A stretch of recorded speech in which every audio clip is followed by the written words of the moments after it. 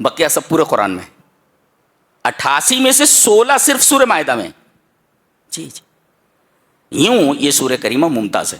اللہ نے فرمایا کہ تم لوگ عہد کو پورا کرو, عقد کو پورا کرو.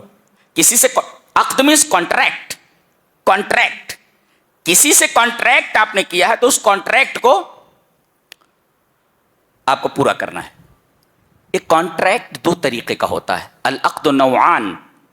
یہ کانٹریکٹ دو طریقے کا ہوتا ہے, ایک اللہ سے کانٹریکٹ اور ایک ہے بندوں سے کانٹریکٹ ہے. یعنی اللہ کا حق اور یعنی حقوق اللہ اور ایک حقوق العباد.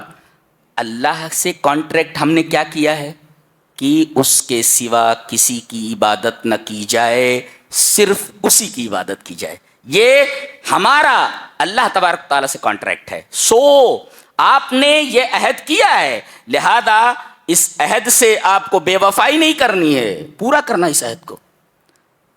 اور بندوں سے جو کانٹریکٹ ہے وہ یہ کہ ہم حقوق العباد کو پورا کریں گے, بہنوں کا خیال رکھیں گے, بھائیوں کا خیال رکھیں گے, پڑوسی کا خیال رکھیں گے. پوری زندگی ہے, پوری زندگی ہے جی, پورا نظام حیات ہے, اس کو پورا کرنا ہے آپ کو. اس کے بعد بتایا گیا کہ 8 جانور حلال ہیں جن کو بہیمت الانعام کہا جاتا ہے, جن کی قربانی ہوتی ہے. قربانی 8 جانوروں کی ہوتی ہے, 8. بیل گائے 2, اونٹ اونٹنی 4, بکرا بکری اور بھیڑ اور بھیڑی. جی, وَمِنَ الْإِبِلِ اثْنَيْنِ وَمِنَ الْبَقَرِ اثْنَيْنِ. جی کتنے ہو گئے؟ جی جی, یہ 8 ہیں, 8. جی جی, بیل گائے, اونٹ اونٹنی, بکری بکرا, میڈھی میڈھا, یہ 8 ہیں. تو اب آپ دیکھیں جی, یہ 8 حلال ہیں اور آگے چل کر کے بتایا گیا کہ 10 حرام ہیں. وہ 10 کون سے ہیں؟ جی, حلال کیا ہے؟ بہیمت الانعام, وہ بتایا گیا. احلت لکم بہیمت الانعام, بہیمت الانعام تمہارے لیے حلال ہیں. حرام کیا ہے؟ حرام بتایا گیا خون, مردار, سور کا گوشت جو اللہ کے علاوہ کے لیے نذر کیا گیا ہو, جس جانور کا گلا گھٹ گیا ہو, جس کو لکڑی سے مارا گیا ہو اور مر گیا ہو, اوپر سے نیچے گر گیا ہو. ایک جانور نے دوسری جانور کو سینگ مارا, سینگ مارنے کی وجہ سے مر گیا ہو, اس کو کہتے ہیں نتیحہ. وما اکل السبع الا ما زکیتم. آپ گئے اور دیکھا کہ ایک جانور پڑا تڑپ رہا ہے, مرنے سے پہلے اگر آپ نے اسے ذبح کر لیا تو یہ حلال ہے آپ کے لیے, اور اگر مر گیا تو آپ استعمال نہیں کر سکتے. جی, وما ذبح علی النصب, کسی تھان کے اوپر غیر اللہ کی عبادت کے لیے کوئی جگہ بنی ہوئی ہے, وہاں پر آپ لے جا کر کے جانور کو کاٹیں, یہ جانور حرام ہے. وما ذبح علی النصب. جی, اللہ اور غیر اللہ دونوں جمع ہی نہیں ہو سکتے. اسی وجہ سے کسی مسجد کے اندر اگر قبر ہو تو اس مسجد کے اندر نماز جائز نہیں ہے. جی, اللہ اور غیر اللہ دونوں ایک ساتھ جمع نہیں ہو سکتے. وما ذبح علی النصب وان تستقسم بالازلام, وہ پانسے کے ذریعے, جوئے کا طریقہ تھا, اس کے ذریعے حاصل کیا ہوا مال بھی صحیح نہیں ہے. ذالکم فسق, یہ فسق ہے.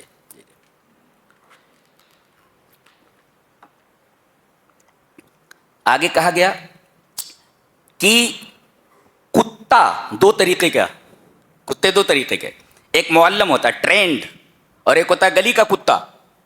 اگر گلی کا کتا کسی جانور کو مار دے اور آپ دیکھیں کہ اس کتے نے اس جانور کو مار دیا ہے, ختم ہو گیا, نہیں کھا سکتے اس کو, حرام ہے.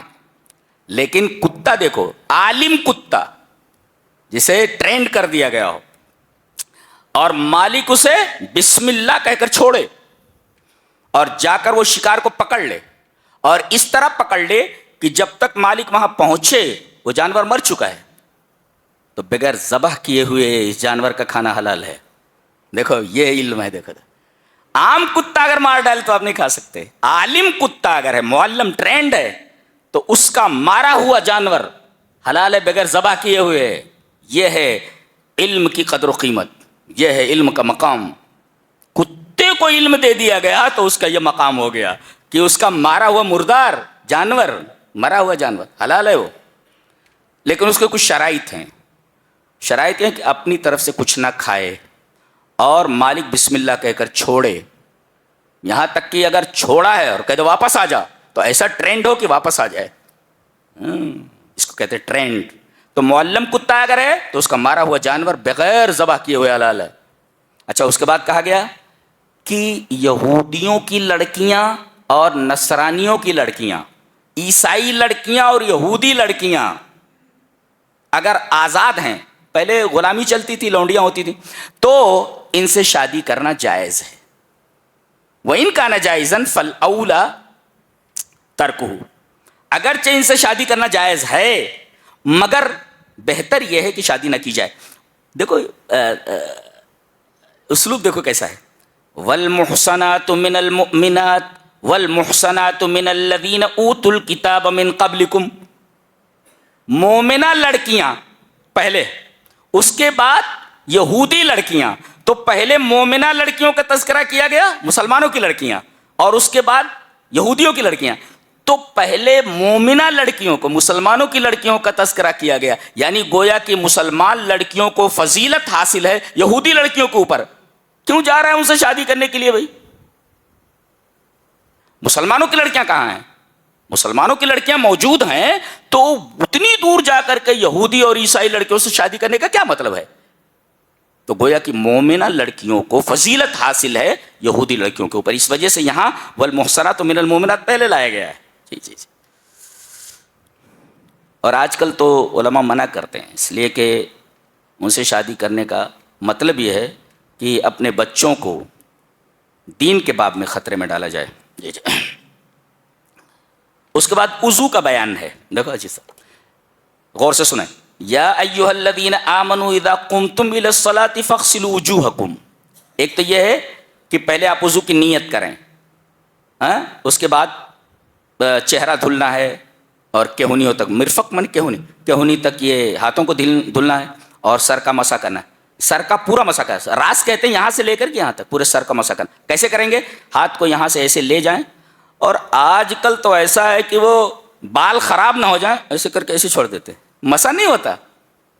ہیئر اسٹائل نہیں خراب ہونا، تو پورا ایسے اتار لو نا، ایسے پورا ایسے کرو، یہاں سے لے جاؤ ایسے، پھر یہاں سے ادھر ایسے لاؤ، اس طریقے سے لاؤ اسے.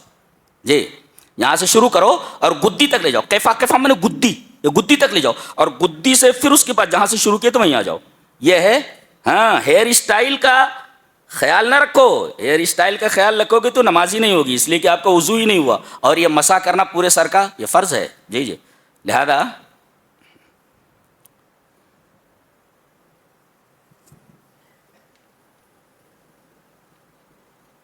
تو اوائڈ دا ہیئر اسٹائل، وہ چھوڑ دو اس کو. اب یہ ہے ایک یہ، اور ایک بات کا خاص خیال دلایا گیا ہے ایک حدیث میں کہ آدمی وضو کرتے وقت پانی کو ناک میں دور تک چڑھائے.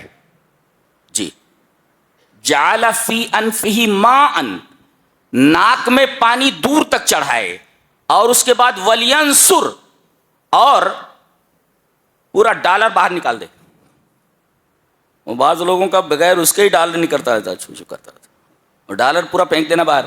تو ناک میں پانی ڈالنے کے بعد ناک کو جھٹکے، ناک کو جھاڑے، یہاں تک کہ ناک کے اندر کچھ جو گندگی ہے وہ باہر نکل آئے. بعض لوگ کہتے ہیں ایسا کرنا فرض ہے، فرض ہے، اس کا خیال رکھا جائے. اور ناک میں دور تک اگر پانی چڑھایا جائے تو اس کے بڑے فوائد ہیں، دماغ کے بڑے فوائد ہیں. آگے تک اگر پانی پہنچ جاتا ہے اور پھر آدمی جھٹکے سے ناک کو جھاڑتا ہے تو اس کے بڑے، اس لیے کہ ہر سنت میں اور ہر قانون الہی میں کوئی نہ کوئی فائدہ ضرور ہوتا ہے. جی ایسے نہیں ہوتا کہ بغیر فائدے کی کوئی چیز آپ کو دے دی جائے. جی اس کے بعد ایک قانون بتایا گیا کہ انصاف کا دامن ہاتھ سے مت چھوڑو، اگرچہ آپ کا دشمن ہی کیوں نہ ہو. آپ کا دشمن بھی ہو تو آپ اس کے ساتھ ناانصافی نہیں کر سکتے. یہ ہے قانون اسلام کا. آپ کا کٹر دشمن ہو، یہ دشمنی آپ کو نہ ابھارے کہ آپ اس کے ساتھ نا انصافی کرو، قطعاً نہیں. عدل کا اور انصاف کا یہ مقام ہے اسلام میں. اس کے بعد ایک بڑا اہم مسئلہ ہے، غور سے سنیں. اللہ نے فرمایا میں تمہارے ساتھ ہوں. اچھا تک وقال اللہ انی معکم، نے فرمایا میں تمہارے ساتھ ہوں. یہ ساتھ ہونے کا کیا مطلب ہے؟ میں تمہارے ساتھ ہوں. وقال اللہ انی معکم. دیکھو ساتھ ہونے کے دو مطلب ہیں. ایک مطلب تو یہ ہے جس کو کہتے ہیں معیت عامہ، تو کافر کے ساتھ بھی ہے اور مومن کے ساتھ بھی ہے، سب کے ساتھ. کیا مطلب ہے؟ کافر کے ساتھ بھی ہے، مومن کے ساتھ بھی ہے، یعنی ان کی تمام حرکتوں کا علم ہمیں ہے. جی کوئی کسی کے ساتھ رہتا ہے تو اس کا مطلب یہ ہے کہ کیا کر رہا ہے اسے معلوم ہے. تو یہ کہتے ہیں میت عامہ، یعنی کافر کے ساتھ بھی اور مومن کے ساتھ بھی وہ کیا کر رہا ہے اللہ کو علم ہے، اور اللہ تبارک تعالیٰ کو اس کے اوپر قدرت ہے. جی ساری چیز یہ ہے میت عامہ. اور میت خاصہ ایک ہے، میت خاصہ بالوصف، اور ایک میت خاصہ بشخص معین. اللہ نے فرمایا لا تحزن ان اللہ معنا، غم مت کرو بے شک اللہ ہمارے ساتھ ہے. دیکھو یہاں خاص شخصیت مراد ہیں، ابو بکر اور نبی کریم صلی اللہ علیہ وسلم. جی یہ ہے میت خاصہ بشخص معین. حضرت موسیٰ اور ہارون سے اللہ نے کہا جاؤ فرعون کے پاس دعوت و تبلیغ کے لیے، اننی معکما، میں تم دونوں کے ساتھ ہوں. دیکھو المیت الخاصہ بشخص معین، اور ایک ہے میت خاصہ بالوصف، یہ بیان کیا گیا یہاں پہ. وقال اللہ انی معکم لئن اقمتم الصلاۃ، میں تمہارے ساتھ ہوں اگر تم نماز پڑھو، وآتیتم الزکاۃ، اور زکات دو. تو اگر تم نماز پڑھتے ہو اور زکات دیتے ہو تو یہ نماز پڑھنا اور زکات دینا یہ ایک صفت ہے. یہ اگر یہ صفت تمہارے اندر موجود ہے تو میں تمہارے ساتھ ہوں. کیا بات ہے، اللہ نمازیوں کے ساتھ ہے، اللہ زکات دینے والوں کے ساتھ ہے. اللہ اور وآمنتم برسلی، اور میرے رسولوں پر تم ایمان لائے ہو، یہ صفت ہے میں تمہارے ساتھ ہوں. وعزرتموہم، اور تم لوگوں نے نبیوں کا ساتھ دیا ہے میں تمہارے ساتھ ہوں. واقرضتم اللہ قرضا حسنا، اور لوگوں کو قرض حسن دیا ہے، تم نے اللہ کو قرض حسن دیا ہے. تو اگر کوئی کسی کو قرض دے دیتا ہے قرض حسن تو اللہ تبارک تعالیٰ اس کے ساتھ ہے. ساری چیزیں یاد رکھو. یہ ہے المیت الخاصہ بوصف معین.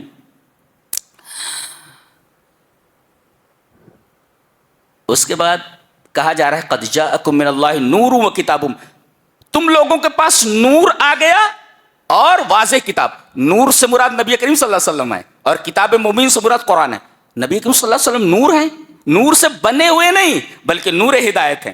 جس طریقے سے روشنی ہو تو آدمی روشنی میں راستے کو دیکھتا ہے، اس کے اپس اینڈ ڈاؤنس کو دیکھتا ہے، اس کے اتار چڑھاؤ کو دیکھتا ہے، نشیب و فراز کو دیکھتا ہے. ایسے ہی روشنی میں آدمی کو ہدایت نظر آتی ہے، اور یہ ہدایت آخرت کی ہدایت ہے جو نبی پیش کرتا ہے. تو آپ نور ہدایت ہے، نور مجسم نہیں ہے، نور سے بنے ہوئے نہیں بلکہ نور ہدایت. اور کتاب مبین سے مراد قرآن حکیم. یہ دونوں چیزیں تمہارے پاس آ گئیں. گویا کہ یہ قرآن اور نور یعنی جناب محمد رسول اللہ صلی اللہ علیہ وسلم، اب آپ نہیں ہیں تو آپ کی حدیثیں، یہ دونوں قیامت تک ساتھ ساتھ چلیں گی، اور ان دونوں چیزوں کو مضبوطی سے پکڑنا ضروری ہے. آگے بہت اہم باتیں آ رہی ہیں، آپ لوگ میری طرف متوجہ ہو جائیں. جی فرمایا گیا دنیا کی بزدل ترین قوم ہے یہ. کون سی؟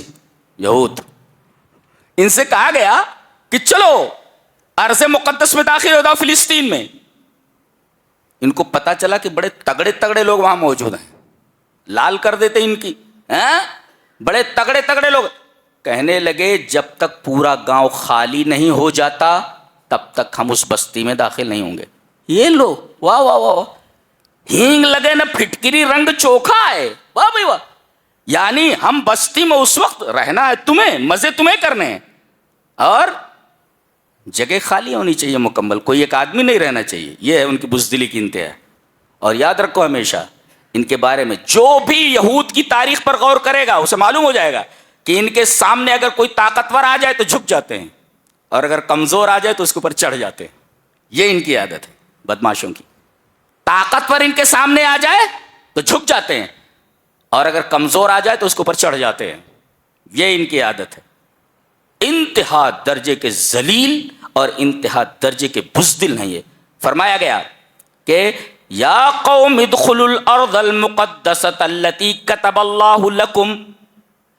اے قوم, ایمان والے نے تو کہا ہی نہیں گیا یا قوم ارض مقدس میں داخل ہو جاؤ, یعنی فلسطین میں. التی کتب اللہ لکم, میں نے بتایا تھا کہ کتب علی, جیسے یا ایھا الذین آمنوا کتب علیکم الصیام, تو روزے کے اندر مشقت ہے لہذا وہاں علی آیا. یہاں لکم ہے, تمہارے لیے اللہ نے آسانی پیدا کر دی ہے. اب جب اللہ یہ فرما دے تمہارے لیے آسانی ہے تو جانا چاہیے نا. قالوا یا موسیٰ ان فیہا قوما جبارین, ارے اس گاؤں میں تو بڑے موٹے موٹے لوگ ہیں, جبار لوگ ہیں, طاقتور. وَإِنَّا لَن نَدْخُلَهَا حَتَّى يَخْرُجُوا مِنْهَا, ہم ہرگز داخل نہیں ہوں گے جب تک وہ نکلتے نہیں. سارے لوگ نکلنا چاہیے اس کے بعد ہم داخل ہوں گے. فَإِن يَخْرُجُوا مِنْهَا فَإِنَّا دَاخِلُونَ, اگر وہ نکلتے ہیں تو ہم اس میں داخل ہوتے ہیں. اللہ اکبر, یہ اتنے بزدل تھے یہ. اور کہا کہ جب تک وہ وہاں رہیں گے ہم داخل نہیں ہوں گے. اے موسیٰ فَذْهَبْ أَنْتَ, برو یہ تو ٹھیک ہے ہم داخل ہوں. ان کے جملہ دیکھو کتنا برا جملہ ہے یہ. فَذْهَبْ أَنْتَ وَرَبُّكَ فَقَاتِلَا إِنَّا هَاهُنَا قَاعِدُونَ, اے موسیٰ تم اور تمہارا رب جا کر کے لڑو, ہم یہاں بیٹھے ہوئے ہیں. اذهب أنت وَرَبُّكَ, اللہ اکبر. ان میں حضرت موسیٰ علیہ السلام کی قوم بنی اسرائیل میں اور جناب محمد الرسول اللہ صلی اللہ علیہ وسلم کے صحابہ میں ایک بین فرق ہے.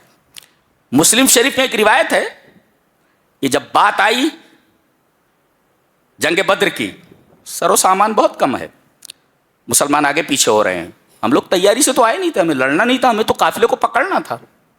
یہ تو جنگ آ گئی ہے, اگر جنگ کی بات ہوتی اور تیاری کے ساتھ آتے تو آگے پیچھے ہو رہے تھے. نبی کریم صلی اللہ علیہ وسلم خاموش تھے. اچانک حضرت سعد بن عبادہ کھڑے ہوئے, کہا کہ اللہ کے رسول لگتا ہے آپ ہماری رائے جاننا چاہتے ہیں. قسم ہے اس ذات کی جس کے ہاتھ میں میری جان ہے, اگر آپ ہمیں حکم دیں کہ ہم سمندر میں کود جائیں, سمندر میں کود جائیں. یہ صحابہ تھے ہمارے, رسول سے محبت کرنے والے تھے. یہ مسلم شریف کی روایت ہے یہ کہ اللہ کے رسول شاید آپ ہماری رائے جاننا چاہتے ہیں, سن لیجئے آپ, اگر آپ ہمیں یہ کہیں کہ ہم سمندر میں کود جائیں, ہم سمندر میں کود جائیں گے. کیا جملہ, اللہ, آپ زریں سے لکھے جانے کے لائق ہے, سونے کے پانی سے لکھے جانے کے لائق ہے. یہ صحابہ ہیں. اور حضرت مقداد ابن اسود کھڑے ہوئے, یہ حضرت علی کے دوست ہیں. جی حضرت علی کے دوست, پہلوان ہیں یہ, کھڑے ہوئے حضرت مقداد ابن اسود. کہا کہ اللہ کے رسول آپ ہم سے کچھ کہلوانا چاہتے ہیں؟ اے اللہ کے رسول ہم موسیٰ کی قوم نہیں ہیں. ڈائریکٹ بول دیا انہوں نے, حدیث کے الفاظ ہیں, اے اللہ کے رسول ہم موسیٰ کی قوم نہیں ہیں کہ کہیں کہ تم اور تمہارا رب جاؤ لڑو. اللہ کی قسم ہم آپ کے آگے سے لڑیں گے, آپ کے پیچھے سے لڑیں گے, آپ کے دائیں سے لڑیں گے, آپ کے بائیں سے لڑیں گے, ہماری لاشوں پر سے گزر کر کوئی آپ تک پہنچ سکتا ہے. اللہ سبحان اللہ و بحمدہ سبحان اللہ. یہ اسلام ہم تک ایسے نہیں پہنچا ہے. صحابہ کرام اسی وجہ سے ہمارے لیے لائق اتباع ہیں, ہمارے لیے لائق تعظیم ہیں, اور ان کی محبت ہمارے اوپر واجب ہے کہ انہوں نے اسلام کو پہنچانے میں ہم تک اتنی بڑی بڑی قربانیاں دی ہیں. سمندر میں حکم دے کود جانے کے لیے تو کود جائیں گے. اللہ کے رسول ہم موسیٰ کی قوم نہیں ہے کہ ہم یہ کہیں کہ تم اور تمہارا رب جاؤ لڑو. ہم آگے سے آپ کے لڑیں گے, آپ کے پیچھے سے لڑیں گے, دائیں سے لڑیں گے, بائیں سے لڑیں گے. کیا دیکھ رہے ہیں صحابہ کرام کا. اللہ کی قسم کھا کر کے کہتا ہوں کہ انبیاء کے بعد اس روئے زمین پر نبی کریم صلی اللہ علیہ وسلم کے صحابہ سے زیادہ عظیم اور پیارا گروہ نہیں گزرا, پیاری جماعت نہیں گزری گئی. اتنے پیارے لوگ تھے سب. اللہ. اب آگے ایک قصہ بیان کیا جا رہا, بہت غور سے سنیں, اور اس سے ہم استدلالات کرنا چاہ رہے ہیں چند. وَاتْلُ عَلَيْهِمْ نَبَأَ ابْنَيْ آدَمَ بِالْحَقِّ, اے ہمارے نبی ہم آپ کو بتا رہے ہیں تو آپ آدم کے 2 بیٹوں کا واقعہ حق کے ساتھ بیان کر دیں. حق کسے کہتے ہیں؟ الشیء المتیقن. الشیء المتیقن 100% قطعی، 100% جو صحیح ہے اسے کہتے ہیں حق. اس میں جو اخبار کے رپورٹرز ہیں، اخبار میں خبریں چھاپنے والے لوگ ہیں، پورے لوگوں کو، میڈیا والوں کو متوجہ کر دیا گیا. خبر ایسی ڈالو جو الشیء المتیقن، یقینی خبر ہو. چھاپو تو یقینی خبر چھاپو. ایک لفظ سے پوری میڈیا کو کھڑا کر دیا گیا لائن میں. خبر کیسی دینی ہے. اور نبا کا لفظ ہے. نبا کا مطلب ہوتا ہے الخبر المہم. ہر خبر کو نبا نہیں کہتے، نبا کہتے ہیں الخبر المہم، کوئی اہم خبر. پوری میڈیا کو ایک لفظ کے اندر، بلکہ ایک جملے میں کھڑا کر دیا گیا ہے. تمہیں کیا کرنا ہے؟ چھاپو تو شے متیقن چھاپو، یقینی چیز، قطعی چیز. رپورٹ دو، صحیح رپورٹ دو. لوگوں تک بات پہنچاؤ، صحیح بات پہنچاؤ. پورے میڈیا کو کٹہرے میں کھڑا کر دیا ایک جملے نے. وَاتْلُ عَلَيْهِمْ نَبَأَ ابْنَيْ آدَمَ. میرے حبیب آدم کے دونوں بیٹوں کا واقعہ حق کے ساتھ بیان کرو. گویا کہ ان کا یہ واقعہ، هَذِهِ الْقِصَّةُ وَقَعَتْ 100% قطعی. یہ واقعہ جو بیان کیا جا رہا ہے 100% ہوا ہے. اس کے اندر کوئی جھوٹی بات تو ہے ہی نہیں. کیا ہوا تھا؟ 2 بیٹے تھے حضرت آدم کے، قابیل اور حابیل. قابیل یہ کھیتی کرتا تھا، صاحب و زرع، اور یہ حابیل صاحب و ماشیت، بکری اور بھیڑ وغیرہ کا ریوڑ رکھتا تھا. اب ان دونوں نے اللہ کے حضور قربانی پیش کی. اذ قربا قربانا، ایک قربانی پیش کی دونوں نے. فتقبل من احدهما ولم يتقبل من الاخر. ایک کی قربانی قبول ہوئی، دوسرے کی قبول نہیں ہوئی. کیوں؟ یہ جو قابیل تھا، جو کھیتی کرتا تھا، اس نے قدم الى اللہ من انتاجها الزراعی اسوا واردى شیء. اس نے تھوڑا سا غلہ لا کر کے، معمولی لا کر کے رکھ دیا وہاں میدان میں.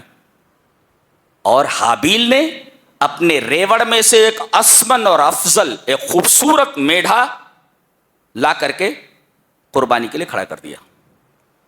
اس وقت طریقہ یہ تھا کہ آسمان سے آگ آتی تھی اور جو قربانی مقبول ہوتی تھی اس کو جلا دیتی تھی.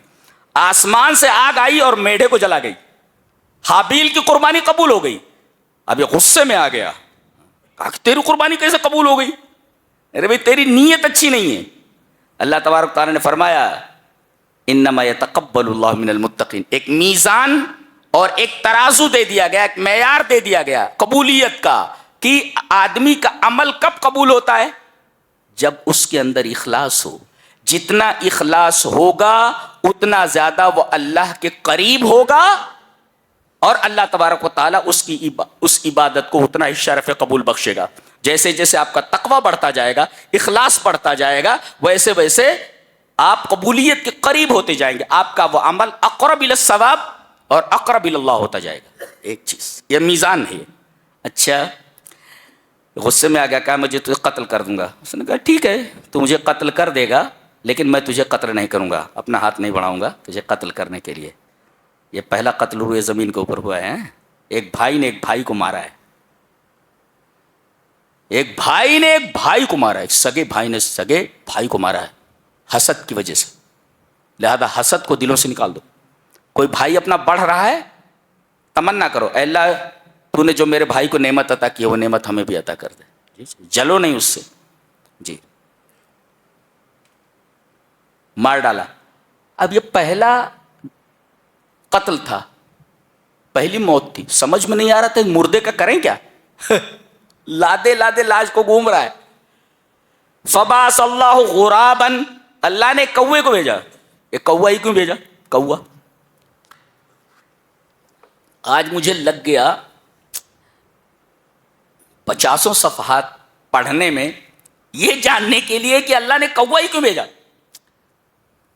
میرے ٹیبلٹ میں تقریباً 50 تفسیریں ہیں، سب عربی میں الحمدللہ. جی تلاش کرتے کرتے ایک جگہ پہنچا تو بڑا اچھا لگا مجھے کہ کوا ہی کیوں بھیجا اللہ نے، دوسرا جانور کیوں نہیں. باس اللہ غرابا لا غیرہ، اللہ تبارک و تعالیٰ نے کوے کو بھیجا اور کسی پرندے کو نہیں. کوا کالا ہوتا ہے، کالا. اچھا، اسی وجہ سے غین رے بے جہاں آتا ہے وہاں تاریکی کا مفہوم پایا جاتا ہے.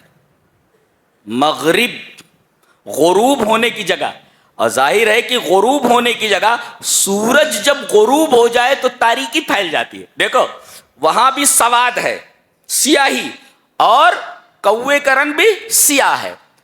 اور ایک جگہ پہاڑوں کی صفت بیان کرتے ہوئے اللہ نے فرمایا وغرابیب السود، غربیب، غربیب کہتے ہیں ڈارک بلیک. ایک ہوتا بلیک، ایک ہوتا ڈارک بلیک، گہرا کالا. جی جی، تو اس کو کہتے ہیں غرابیب السود، غربیب شدید السواد. اب دیکھو جہاں بھی غین رے بے آتا ہے وہاں تاریکی کا معنی آتا ہے. جی، اور تاریکی میں کوئی چیز دکھائی نہیں دیتی تو اللہ تبارک و تعالیٰ نے کوے کو بھیجا. اس کی عادت یہ ہے کہ وہ زمین سے کیڑوں کو نکالتا ہے، زمین کو چونچ ڈال کر کے زمین کو کھودتا ہے اور کیڑے نکالتا ہے. اور ایک اس کی عادت یہ ہوتی ہے کہ کوئی چیز چرا کر اگر لاتا ہے روٹی ووٹی تو مسروقہ چیز کو دفن کر دیتا ہے، اسے کھود کر کے اوپر سے مٹی ڈال دیتا ہے. اللہ اکبر. اس وجہ سے اللہ تبارک تعالیٰ نے کوے کو بھیجا، اس لیے کہ غین رے بے میں سواد یعنی سیاہی کا مفہوم پایا جاتا ہے، اور سیاہی میں چیز نظر نہیں آتی تو اس کو اس طرح دفن کر دو کہ نظر نہ آئے. اللہ، کچھ سمجھ میں آ رہا ہے؟ بہت گہری بات کہی جا رہی ہے. یہ ایسی کتاب نہیں ہے، جی جی، یہ سطحی کتاب نہیں ہے، بہت ہی گہری کتاب ہے. جی، پھر جب دیکھا کہ ارے کوا ایک چیز کو چونچ ڈال کر کے کچھ نکال رہا ہے یا ڈال رہا ہے، ہاں اب سمجھ میں آیا، یہ اس لاش کا بھی ایسے ہی کرنا ہے. ہاں، فبعث اللہ غرابا یبحث فی الارض. لوگ کہتے دو کوے تھے، ایک کوا دوسرے کوے سے لڑنے لگا، ارے کوے نے دوسرے کو مار دیا. آدھا غلط، یہ صحیح نہیں ہے، اس لیے کہ وہاں دو کوے ہو گئے. یہاں قرآن حکیم بولتا ہے کہ اللہ نے ایک کوا بھیجا. اگر دو کوے تھے تو یہاں ایک کوا کیوں؟ غرابین کہنا چاہیے تھا، یہ صحیح نہیں ہے یہ. جی، قرآن حکیم کا اسلوب بیان اس کی اجازت نہیں دیتا. ایک ہی کوا آیا تھا. یبحث فی الارض، زمین میں کھودتے ہوئے، تلاش کرتے ہوئے. لیریہ کیف یواری سوءۃ اخیہ، تاکہ وہ دکھائے کہ اپنے بھائی کی لاش کو کیسے چھپائے. چھپا دیا اس نے، کوے سے سیکھا اس نے. قال یا ویلتا، وہ کہتے مد صوت السیاہ، یعنی کھینچ کر کے اس نے یا ویلتا، ہائے افسوس، اعجزت ان اکون مثل هذا الغراب، اس کوے سے بھی میں گیا گزرا ہوں. کوے سے بھی گیا گزرا.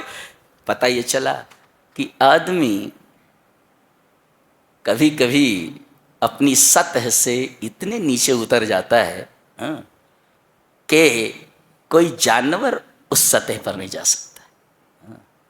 بھائی کا قتل کتنی بڑی بات ہے. عجزت مثل هذا الغراب، ارے اس کوے سے بھی میں گیا گزرا ہوں، تو بولتا ہے. اچھا، یہاں لاش کو سوء کہا گیا. سوء، سوءت کہتے ہیں تسوء ظاہرھا. کسی لاش کو آپ دیکھیں تو آپ کو اچھا لگتا ہے؟ لا لا لا. تو یہاں جثہ کو، لاش کو سوءت کہا گیا ہے. اور سوءت سین واو حمزہ سے مشتق ہے، اس کا مطلب ہوتا ہے ناپسندیدہ. کوئی لاش کو دیکھتا ہے تو اسے اچھا نہیں لگتا، تو اس وجہ سے اس کو لاش کو سوء کہا گیا ہے. جی، اور نکتہ یہ بھی ہے کہ ایک تو اسے زمین میں دفن کرنا یہ فطرت ہے. یہ کوے کو بھی اگر بولو کہ بھائی لاش کا کیا کرنا ہے تو جانور بتا دے گا کوا کہ بھائی اس کو دفن کرنا چاہیے، جلانا نہیں چاہیے اس کو. ایک یعنی گویا کہ دفن کرنا یہ فطرت ہے. اس لیے کہ انسان مٹی کا ہے، قاعدہ یہ ہے کہ جس چیز سے بنا ہوا ہے اسی کے حوالے اس کو کر دیا جائے. مٹی سے بنا ہے، مٹی کے حوالے کر دیا جائے. کل شیء یرجع الی اصلہ، یہ بھی قاعدہ بھی ہے کہ جو جس چیز سے بنا ہے اس کو حوالے کر دیا جائے. مٹی سے بنا ہے، مٹی سے بنا ہے، مٹی کے حوالے کر دیا جائے. اچھا، اور سوء لاش کو کہا گیا اس لیے کہ کوئی آدمی لاش کو دیکھ کر اچھا فیل نہیں کرتا، اس وجہ سوء کہا گیا. نبی کریم صلی اللہ علیہ وسلم فرمایا نہلانے کے بعد مردے کو مکمل کفن دیا جائے، سر سے پیر تک ڈھک دیا جائے، سر بھی کھلا نہ رہے. جی، سر بھی کھلا نہ رہے، پیر بھی کھلا نہ رہے، اس طرح اس کو کفن دیا جائے. سوائے محرم کے، جو احرام باندھے ہوئے ہو. احرام باندھے ہوئے اگر آدمی حج کر رہا ہے یا عمرہ کر رہا ہے اور حالت احرام میں وہ مر گیا تو اس کے سر کو ڈھکا نہیں جائے گا، کھلا رکھا جائے گا، اس لیے کہ نبی کریم صلی اللہ علیہ وسلم کی حدیث موجود ہے لا تخمروا راسہ، ایک آدمی کا حالت احرام میں انتقال ہو گیا تھا، نبی نے کہا اس کے سر کو مت ڈھکو، یعنی مردے کے سر کو ڈھک دیا جائے گا سر سے پیر تک، مگر اگر حالت احرام میں مرا ہے تو استثناء ہے کہ محرم کے سر کو اور اس کے منہ کو نہ ڈھکا جائے، یہ فرق ہو جائے گا دونوں میں، یاد رکھو۔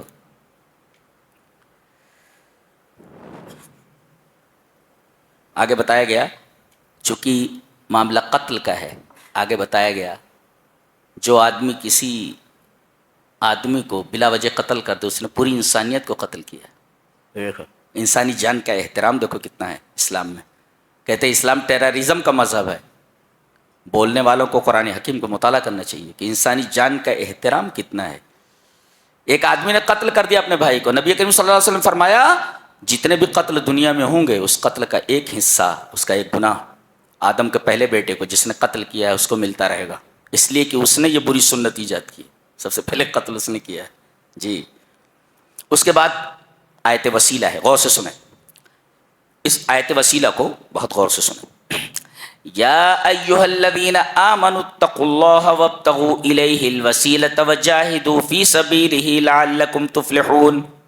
کامیابی کے لیے تین چیزیں ضروری ہیں، ایک تو اتقوا اللہ، دوسرے وابتغوا الیہ الوسیلہ، نمبر 3 وجاہدوا فی سبیلہ۔ یہ تین چیزیں اگر ہیں تو لعلکم تفلحون، تو یقیناً تم کامیاب ہو جاؤ گے۔ کیا مطلب ہے ان کا؟ اتقوا اللہ کا تقوی، تقوی کا مطلب اللہ نے جن جن چیزوں کے کرنے کا حکم دیا ہے وہ کرو، اور جن جن چیزوں کے کرنے سے منع کیا ہے اس کو نہ کرو، یہ ہے تقوی۔ جن جن چیزوں کے کرنے کا حکم دیا ہے اس کو کرو، اور جن جن چیزوں کے نہ کرنے کا حکم دیا اسے نہ کرو، اس کو کہتے تقوی۔ مامورات کو اختیار کرنا اور منہیات سے بچنا، یہ اس کا اختصار ہے۔ اچھا، یہ تو ہوا اتقوا اللہ کا مطلب۔ وابتغوا الیہ الوسیلہ، اور اس کی طرف وسیلہ چاہو۔ اب دیکھو یہاں بھائیوں نے نکال لیا کہ جب تک کسی بابا کا کسی پیر کا وسیلہ نہ ہو تب تک کوئی اللہ تک نہیں پہنچ سکتا، اور پھر وہ دلیلیں نکالتے ہیں سڑی ہوئی، کیا کہ کنویں سے پانی اس وقت تک نہیں نکلتا جب تک کہ ڈول اور رسی کا سہارا نہ لیا جائے۔ جی وسیلہ ضروری ہے، پانی نکالنا ہے تو اب وسیلہ رسی اور ڈول۔ چھت پر چڑھنا ہے تو سیڑھی ضروری ہے، اس لیے کہ بغیر سیڑھی کے چھت پر نہیں چڑھ سکتے۔ اللہ نے فرمایا کہ یہ مخلوق کے لیے ہے، خالق کے لیے مثال بیان مت کرو۔ تم سے یہ پوچھا جائے کہ پانی اگر منہ تک آ جائے تو کس ڈول اور رسی کی ضرورت ہے؟ چھت اگر نیچے آ جائے تو آپ کو کس سیڑھی کی ضرورت ہے؟ تو اللہ نے فرمایا میں تو تمہاری شہرک سے بھی زیادہ قریب ہوں، تو تمہیں سیڑھی وڑی کی کیا ضرورت ہے؟ میں تمہاری شہرک سے بھی زیادہ قریب، جو دور ہو اس کے لیے یہ تمام مثالیں ہیں۔ اور فرماتا ہے وَإِذَا سَأَلَكَ عِبَادِي عَنِّي فَإِنِّي قَرِيبٌ، ایک جگہ فرمایا وَنَحْنُ أَقْرَبُ إِلَيْهِ مِنْ حَبْلِ الْوَرِيدِ، ہم انسان کی شہ رگ جان سے بھی زیادہ قریب ہیں۔ لہذا جب ہم قریب ہیں تو قریب کے لیے ان وسائل کی ضرورت نہیں ہے، لہذا خالق کے لیے مخلوق کی مثالیں نہ لائی جائیں، بالکل وہ خالق ہے، تم مخلوق ہو۔